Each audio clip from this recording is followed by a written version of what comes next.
pikir begini, sebenarnya bukan emas yang kami mau atau promosikan. Sebenarnya kami harus menciptakan sebuah mata uang baru yang namanya dinar, punya underlying emas. Jadi ini yang kita mau jadikan world currency. Kita nggak mau pakai dolar lagi yang memprintnya pakai project atau pakai. Kita mau punya anchor baru di dunia ini, punya zero baru. Jadi kalau dulu dunia menyatakan bahwa semesta adalah pusatnya bumi, matahari ngilingin ini, kemudian Kopernikus menyatakan enggak, pusatnya adalah matahari gitu ya. Kita sekarang ini mau mempromosikan, kita harus punya satu anchor, world currency, yang namanya dinar, baru, berbasis emas. Kalau seandainya Pak Mardigu, Ya. kalau yang kemudian jadi anchor itu adalah rupiah. Rupiah yang kemudian menjadi apa ya, begitu kuatnya, begitu berwibawanya rupiah, gimana? Nggak apa-apa juga, bagi kita Jadi bagi kita kan nggak bukan masalah masalah. dinar atau apakah itu dinar atau rupiah ya. Tapi yang dimaksud oleh Pak Mardigu adalah rupiah, mata uang kita itu harus punya nilai yang stabil, kuat dan stabil. Tapi Dan usulan punya, Pak, apakah seperti itu maksudnya jadi Pak Mardigu? Karena saya kan ini berusaha- mengusulkan ada sebuah mata uang baru, world Nah, currency bahkan Pak. Itu bentuk Pak Peter. sindiran. Sebenarnya Oke. bentuk sindiran saya, wahai pemerintah, wahai BI, Anda melakukan ini salah. Rupiah akan terus nyungsep nih. Udah bentuk mirrornya gimana kalau bentuk dinar. Tapi kalau ini diadopsi, diubah sistem beberapa di BI, berubah monetary system, berubah beberapa pendapat, selesai.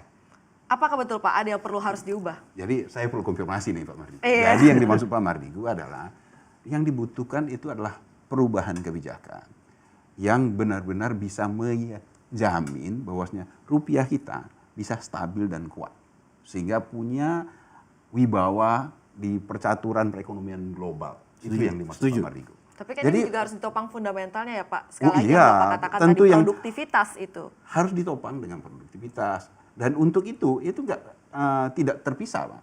Mbak.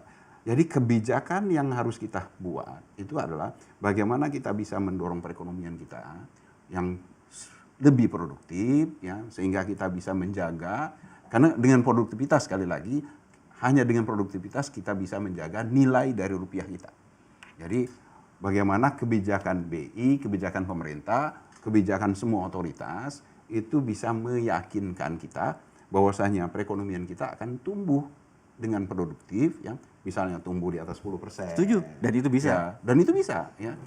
Tumbuh di atas 10% seperti Cina dulu. Cina itu dia lompat dari pertumbuhan 3% jam dalam 1 tahun menjadi 13%. Dan kemudian stay tumbuhnya setiap tahun belasan persen. Selama kurang lebih 20 tahun. Apa yang terjadi? Cina dengan sangat cepat menjadi negara terbesar, perekonomian terbesar di dunia. Bahkan mengalahkan Cina, mengalahkan Amerika. Pada saat itu, mata uang Cina renminbi otomatis menjadi mata uang yang sangat kuat. Mata uang yang menjadi sangat disegani dan dipercaya oleh masyarakat internasional. Itu yang ingin kita raih. Ya. Itu yang harus jadi cita-cita kita bersama. Bagaimana kita menjadikan rupiah itu menjadi stabil dan kuat, disupport oleh perekonomian kita yang produktif. Itu dia. Kalau Anda sendiri seperti apa Pak Mardigu?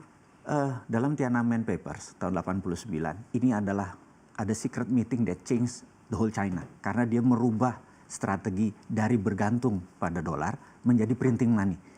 Project di Cina itu dibuat berdasarkan kebutuhannya dan dia print money-nya. Contoh ya, kalau Pak Basuki, Menteri PUPR bilang, Pak Jokowi saya perlu 1 juta unit rumah. Saya perlu 100 triliun. Maka seorang Pak Jokowi bilang, Ibu Sri Mulyani print, BI print 100 triliun. Tanpa bunga, bangun rumah, nanti kalau orang bayar langsung duitnya balik. Begitu balik bakar. Gimana ada inflasi? Ini underlying-nya project.